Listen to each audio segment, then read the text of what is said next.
2 நாட்களாக பத்திரிகை ஊடகங்களிலே பட்டியலிடுகின்ற ஒரு செய்தி. காவிரியிலிருந்து தண்ணீர் கொடுப்பதற்கு கனத்த இதயத்தோடு கொடுக்கிறார்களாம், கோபப்படுகிறார்களாம், ஆத்திரப்படுகிறார்களாம், தண்ணீரை கொடுக்க மறுக்கிறார்களாம். தமிழகத்திற்கு இந்த காவிரி நதிநீர் பிரச்சனை இன்றல்ல நேற்றல்ல 114 ஆண்டுகளாக தலைவிரித்து ஆடுகின்ற பிரச்சனை. என்னடா இது?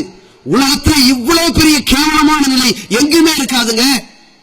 நைல் நதி இருக்கிறது, 3 அரபு தேசங்கள் பங்கிட்டுக் கொள்கிறது, ஒரு பிரச்சனையும் வரல. அந்த அரபு தேசங்களோடு குட்டி நாடாக உள்ளே புகுந்திருக்கிற கள்ள குழந்தை இஸ்ரேல் கூட பங்கிட்டுக் கொள்கிறது, பிரச்சனை வரல. அந்த நதியினால் அந்த தண்ணீரினால் எந்த அரபுலக தேசமும் சண்டைக்கு வரல, கோபத்துக்கு ஆளாகல, போர் தொடுக்கல. ஒரு சிந்து நதி பாகிஸ்தான் இருக்கிற நதி, அதிலிருந்து இந்தியாவில் தண்ணி வருது, அதுல கூட பிரச்சனை வரல இன்னைக்கு வரைக்கும். ஆனா இந்த காவேரி ஆற்றிலிருந்து தண்ணீரை கொடுப்பதற்கு இவன் அது தடுத்து அணை போடுறேங்கிறான், தர முடியாதுங்கிறான். இது எவ்வளவு பிரச்சனை? 98 முறை உச்ச நீதிமன்றத்தில் பேச்சுவார்த்தை நடக்குது, உயர் நீதிமன்றத்தில் பேச்சுவார்த்தை நடக்குது, 1000 வழக்குகள் இதுல சுமத்தப்பட்டிருக்குது, கிட்டத்தட்ட 1 லட்சத்திற்கும் மேற்பட்ட பிரச்சனைகள் நடந்திருக்கிறது. இப்ப 2 நாளைக்கு முன்னாடி இதை தரமாட்டேன்னு சொல்லி எவ்வளவு ஒரு நிலவெறி, ஒரு இனவெறி, ஒரு மொழிவெறி, ஒரு ஊர்வெறி. அந்த ஊர்ல ஒரு தமிழகம் வாழ்றான், அந்த தமிழனை புடிச்சு அடிச்சு சித்திரவதை பண்ணி காவேரி கர்நாடக மக்களுக்குன்னு சொல்லடான்னு சொல்ல வச்சு இதை யூடியூப் பேஸ்புக்னு பரப்புறாங்க. அதுக்கு இங்க இருக்கிற ஒருத்தன் தமிழ்ங்கிற பேர்ல அவன் இங்க இருக்கிற ஒரு கன்னடக்காரன் அடிக்கிறான். இதை தொடர்ச்சியா வச்சு அங்க இருக்கிற 60-70 பஸ் தமிழ்நாட்டு பேருந்துகள் பற்றி எரிகிறது, கொளுத்தி வைக்கப்படுகிறது, தீப்பற்றி அங்க எரியுது. இங்க என்னடான்னு கேட்டா அதற்கு பகரமா இங்க பஸ் உடைக்கலாம். இதனுடைய முடிவு எங்க போய் நிக்கும்? முடிச்சிட முடியுமா? அங்க இருக்கிற தமிழ்நாட்டு வர்த்தகங்கள் ஒழிச்சிருவீங்களா?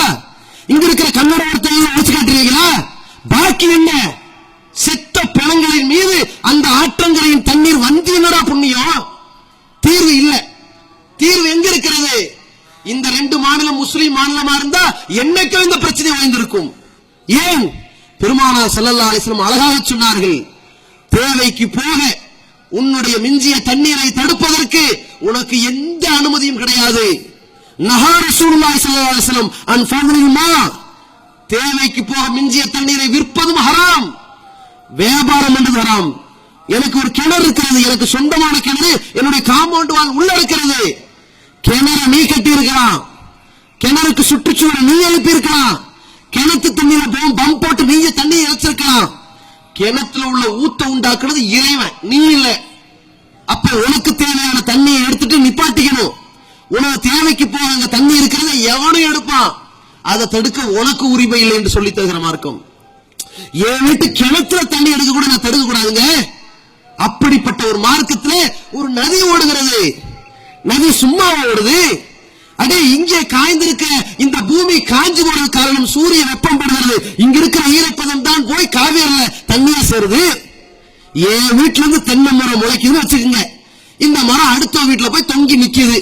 என்ன ஒரு அக்ரிமெண்ட்டுக்கு வருவோம்? சரி உடுப்பா, மரத்தை வெட்ட வேணாம், காயில ஆளுக்கு பாதி வச்சுக்கலாம். ஏன்? மரம் என்னது, அது இப்ப பழுத்துக்கிட்டு இருக்கிறது ஓ ஏரியாவில்.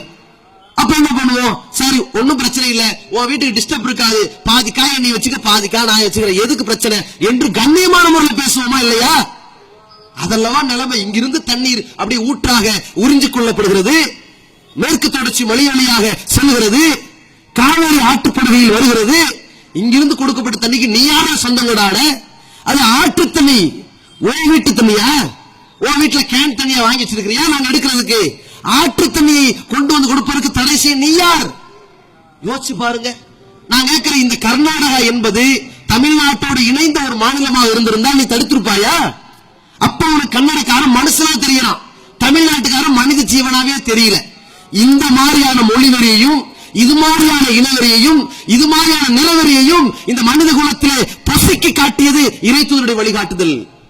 எப்படி இப்ராஹிம் அலைஹிஸ்ஸலாம் அவர்கள் இந்த நிலவெறி, மொழிவெறி, இனவெறி எல்லாத்தையும் ஒரு ஆலயத்துக்கு வந்து சரண்டர் ஆனார்களே, கூப்பிட்டார்களே, ஹஜ் என்ற ஆலயத்துக்கு வா, உன்கிட்ட மொழிவெறி வராது. அங்க தமிழ்நாடு கன்னடம் பேச மாட்டான். எல்லாருக்கும் சம்சம் தண்ணி இருக்கு, எடுத்துட்டு போ. அது அரபுலகத்துல தான் பொங்கி எழுது, எல்லாரும் வச்சுக்க, கருப்பை வெள்ளைய எல்லாம் ஏழை பணக்கார அவ்வளவு வச்சுக்க என்று எப்படி தீண்டாமை ஒழித்தார்களோ அதே தீர்வை நபிகள் பெருமானார் ஸல்லல்லாஹு அலைஹி வஸல்லம் அவர்கள் இன்றைக்கு அறிவுரையால் ஒழித்திருக்கிறார்கள். இதை சற்று யோசித்து பாருங்கள். உலகத்திற்கு எல்லா கட்டத்திலும் அழகான ஒரு வழிகாட்டுதலை இஸ்லாமிய மார்க்கம் கொடுத்துக் கொண்டிருக்கிறது.